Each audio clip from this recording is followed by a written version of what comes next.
Welcome back. In July, I threw out my arm pitching in the Cooperstown Dreams Park competition. I just wasn't used to pitching as much as I did, and I overdid it.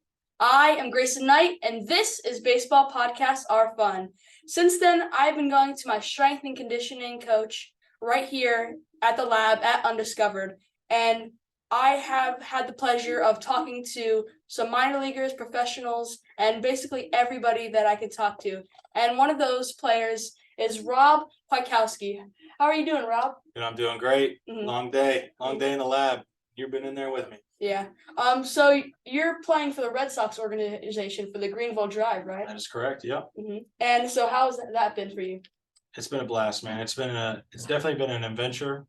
It's been difficult, but it's been a dream. It's been a dream that we all, kid your age could even ask for. So it's been awesome. So what level is that?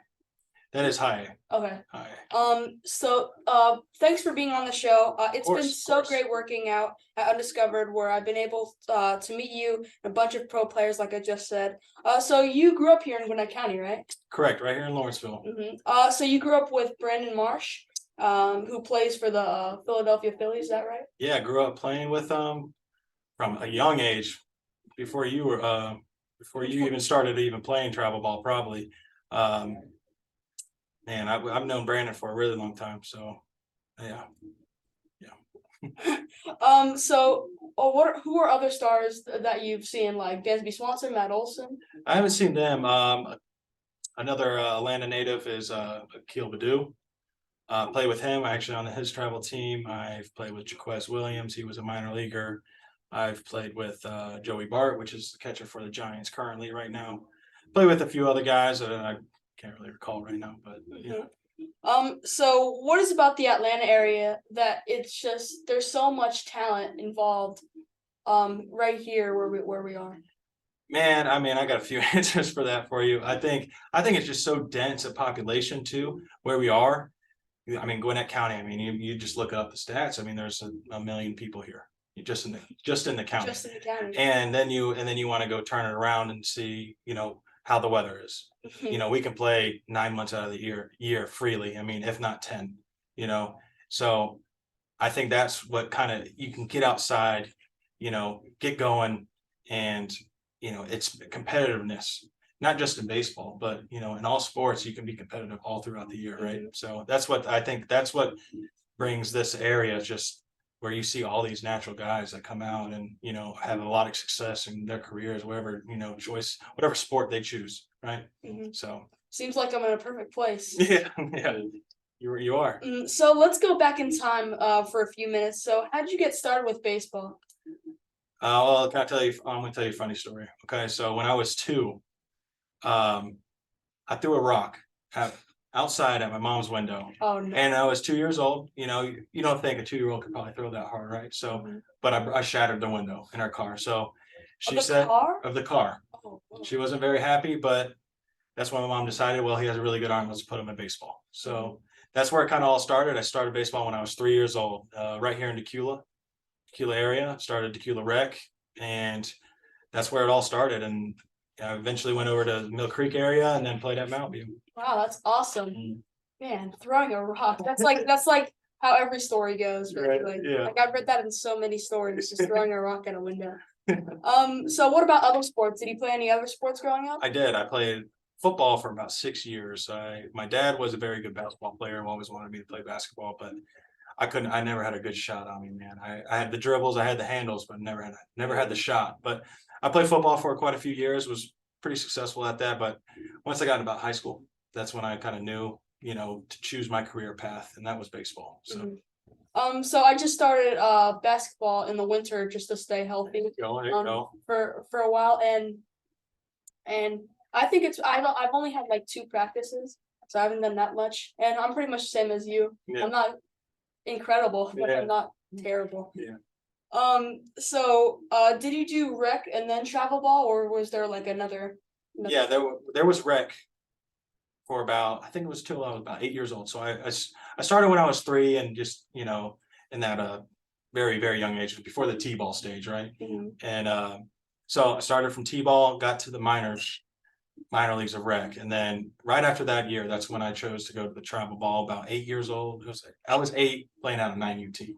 So I played up till I was 12 years old, and then once I hit 13, that's when I started playing in that age group. Is 13 years old. What about you? I'm in 13U right now. Yeah, but did you ever play rec, or when did you start? Yes, I start. Well, at first I played soccer, and I was Okay. pretty good at soccer, but I just didn't really like it that much. I hear you. And the soccer organization, like you could see the fields of baseball, and Yeah. I just looked over there and saw how Drawn to it. Yeah, there you go. like Yeah. I was destined. So yeah, I played rec for about maybe four years, because there's spring and then there's fall. Yeah. Thanks for the correction. No, yeah. So and then I didn't do T-ball. I did Pee-wee, and then I did minors, and then I did one season of majors. There was no pony ball. Yeah, okay. And then I did travel. Okay. And that's where I am right now. Very similar. Very similar. So what was your travel program when you were growing up? What was it called? I originally played with Mill Creek Hawks, and there's a few guys. There was, I think, 4 guys now from that team when I was 10 years old are all in professionals right now. They are Jonathan Hughes. I think he's with the Phillies, is with the same level as me as well. Nicholas Snyder. I don't know if you've ever heard of him. Peachtree Ridge guy. He was, I think he's in AAA, floating from AAA and the major leagues. Joey Bart as well. And then there's another guy, I forget his name, but it was Mill Creek Hawk, 10U to 12U. Floated around with Team Elite around the area and GBSA Rays. That's when I finished about my high school career, was with travel ball, was with them. I like the Tampa Bay Rays. And there you go. Yeah. So do you think the travel organization matters, or just that you get playing time? I think it is a very different level of competitiveness, and it really tests your limits of where your competitive spirit is. I think rec ball can kind of get, robotic in a way of that spirit for baseball and being competitive, right? And I think that,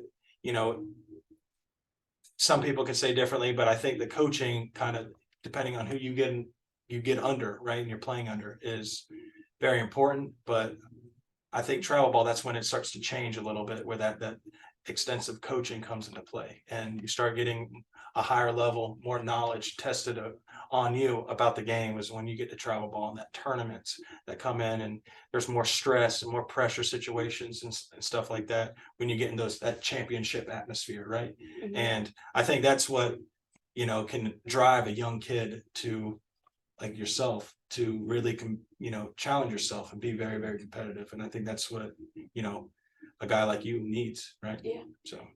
So you're a pitcher with the Greenville Drive in the Red Sox organization, but in high school, were you a pitcher only, or did you play any other position? I actually didn't start pitching until my senior year of high school. A lot, that's when I started pitching a lot.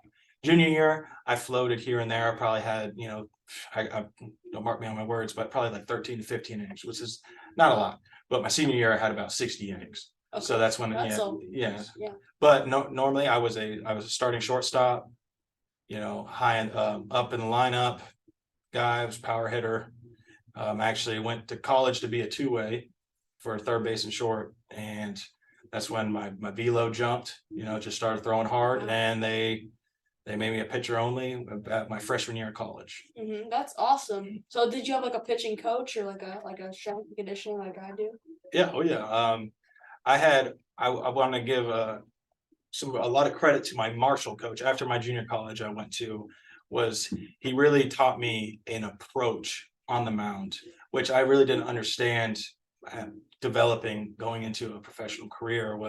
I didn't really have that mental approach and understand the movements of of how you move down the mound. It's little things like that.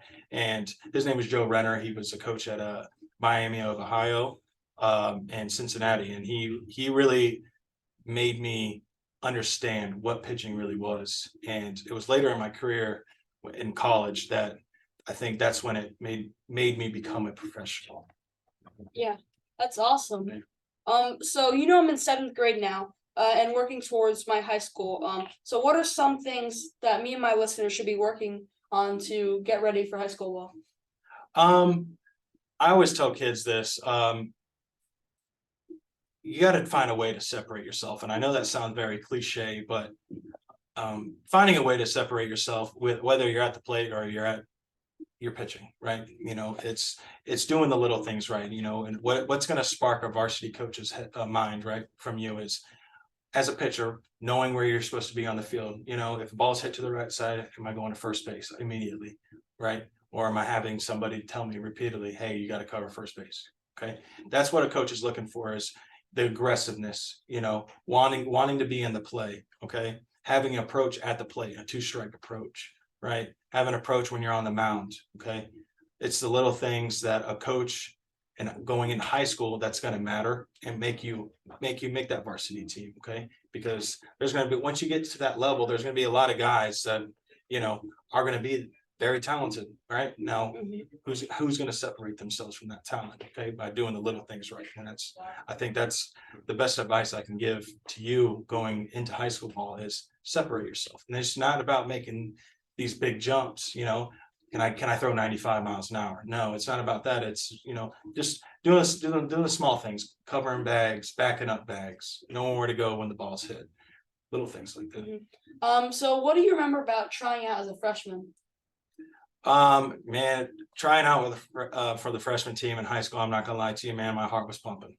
And I was nervous, but once you step on those white lines, you got to understand, are you going to let that nervousness kind of eat you up, or are you going to kind of go on it with full force, full head of steam kind of deal? And once you step up between those white lines, you kind of have to just flip a switch. You have to.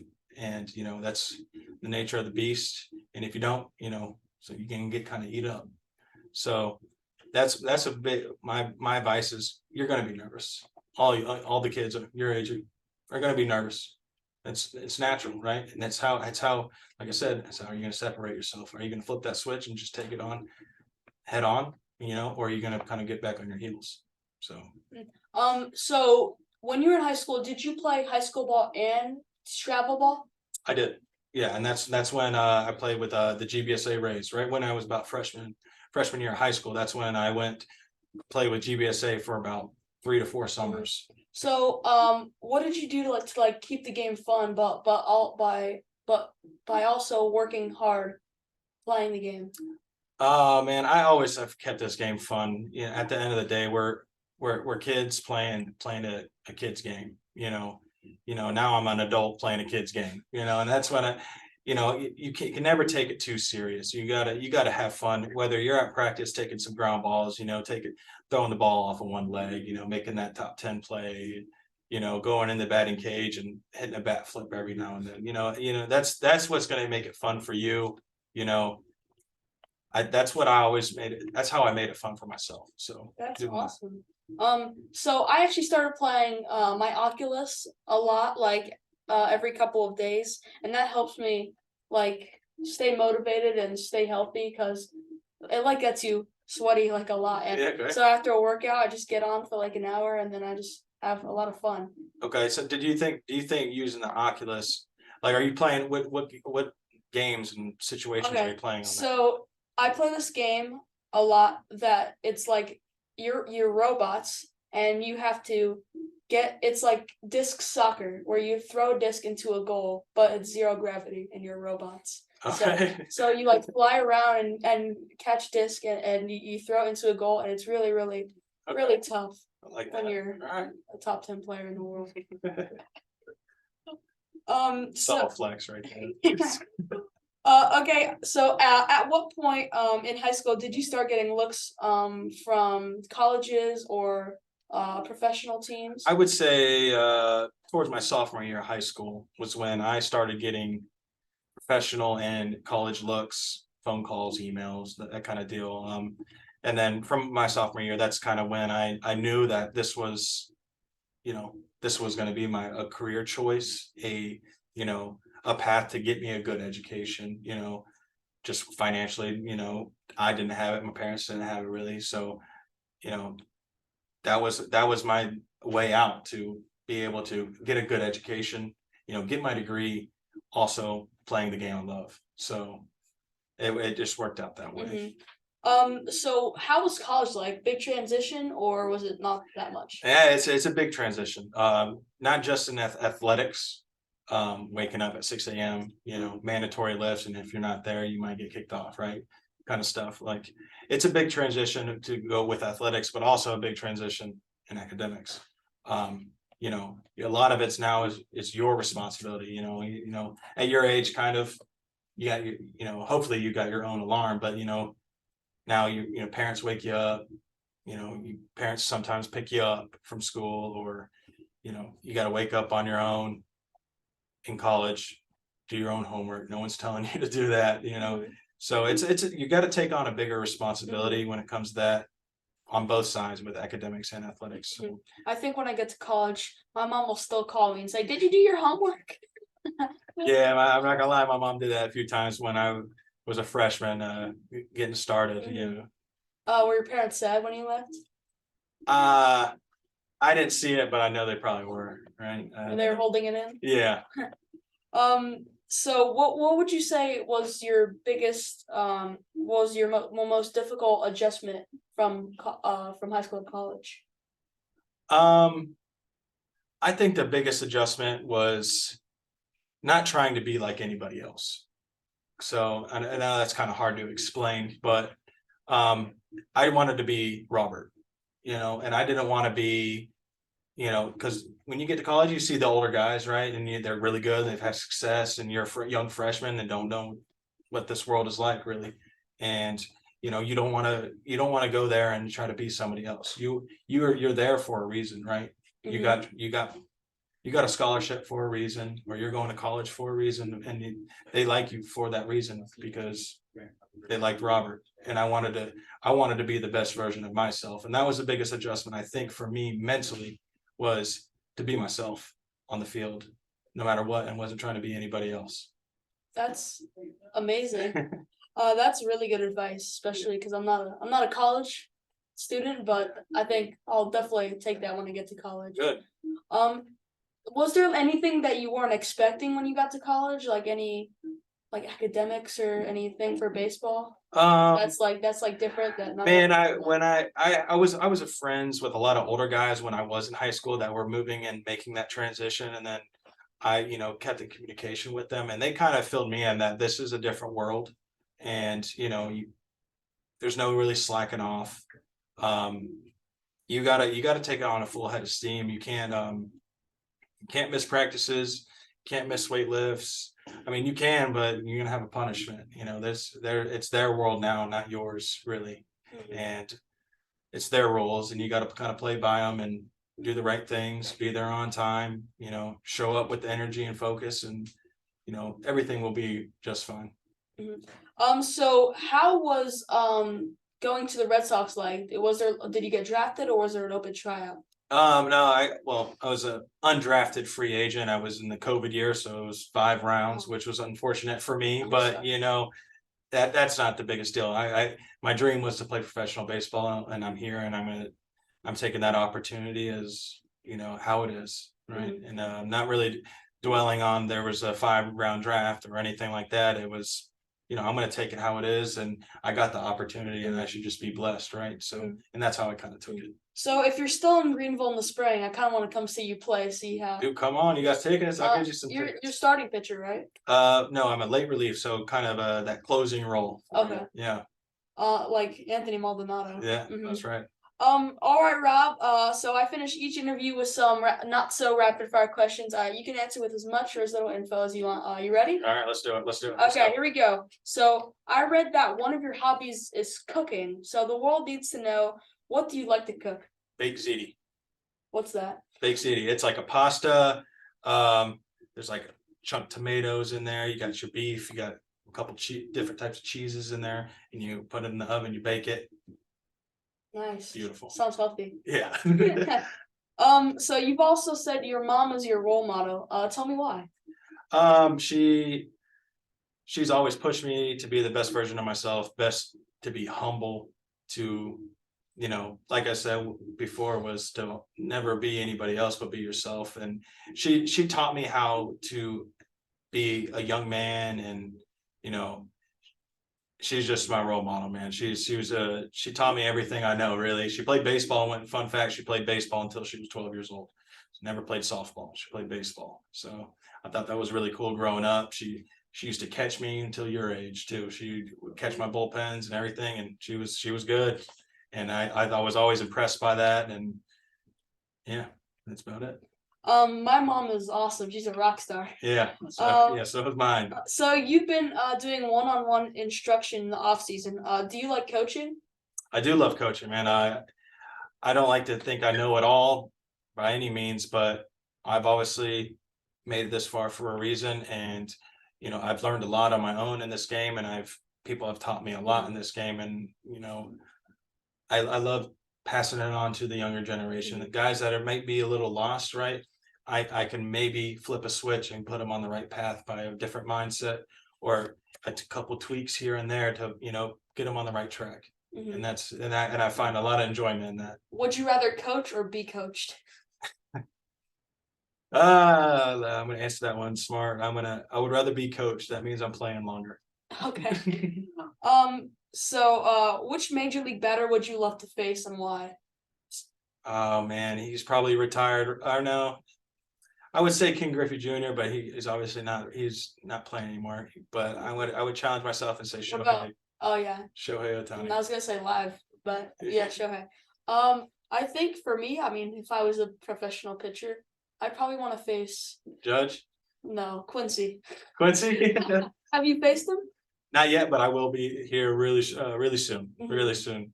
What's your favorite baseball movie? Ooh, that's a good question. Major League. Oh, You ever good seen that one. movie, Yeah, Major yeah. League? That's a Yeah, good with one. Vince Vaughn, Mhm. right? Before we Is it move Vince on, Vaughn? No, it's not Vince Vaughn. no, it's Uh, Ricky Bond, but that's the character. Yes, that's right. Yeah, That's the character's name. yeah.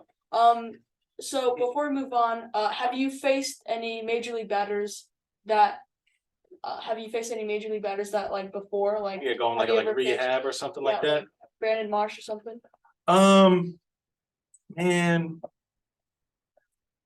I have faced a few. I want to say 2 to 3 professional hitters that have had major league time. One was this year with the Yankees. I want to say I walked him. It was probably an 8 pitch at bat. It's a long at bat. We battled, and I ended up walking him. And I couldn't tell you the first guy I faced. My first professional year, I faced a big league guy that was rehabbing, but I couldn't tell you the outcome. What about spring training? Get called up to spring Well, training? technically, yes. I played in a big league game this past spring training, and got a ground ball that was base hit, and then I believe I got another guy with 2 strikes, and then we ended up picking him off, a low back pick. Oh, So, nice. But yeah, that was so far that was my biggest, my closest to professional, like major leagues, right there, right? Last one. My mom wants to know this. This is her like big question. What's your game day superstition? Ooh, man, I gotta tell you, I don't have huge superstitions, but the one biggest thing is I never step on the white line when it's game day. When it's game day, I never step on the white line. I try not to either. Yeah, that's probably one of my biggest things. And I guess when it's in the game, I never step on the white line either. When I'm coming in and off the mound or from out. I try not to because it looks so nice. Exactly right. Yeah. Well, Rob, we did it. Anything else you want to add? Yeah, I want to ask you a question. Obviously, you have dreams and aspirations to play professional baseball, right? Okay. If there was one team that you could choose, who would you want to play for? Probably not the Yankees. So I'm gonna say the Rays because they're my favorite team. Okay. But if not, like a team that's good. Okay. I guess. All right. I can't really pick that because it's not up to me. No, it's not. But I'm always going to pick your brain to see where where your favorite team. I mean, is. yeah, the Rays, I guess. Cool. So any more questions for me, or is that it? No, that's it, brother. That's All right, thank you. Before we go, I'm gonna give you this. Oh, nice. special edition T-shirt. That's definitely has to be given to Podcasts are everyone. fun. Thank you so much for doing Thank you, this. thank you, Gray. I appreciate it. I hope Had this was fun. I hope this was fun for you. I had a blast. That was good. Well, thank you so much. Please follow Rob Kwaitkowski on Instagram at Rob _. Oh, okay, here we go. KWAITKOWSKI. Ooh, we did it. Okay. Or if you're in Gwinnett County next off season, stop by Undiscovered to schedule a lesson with him. And to follow and to my listeners, you can support my show by subscribing to Baseball Podcasts Are Fun on Instagram and YouTube and Spotify, and going to my website, baseballpodcastsarefun.com. Until then, that was Rob Kwaitkowski. I'm Grayson Knight, and this was Baseball Podcasts Are Fun. Don't forget to swing for the fences. See ya!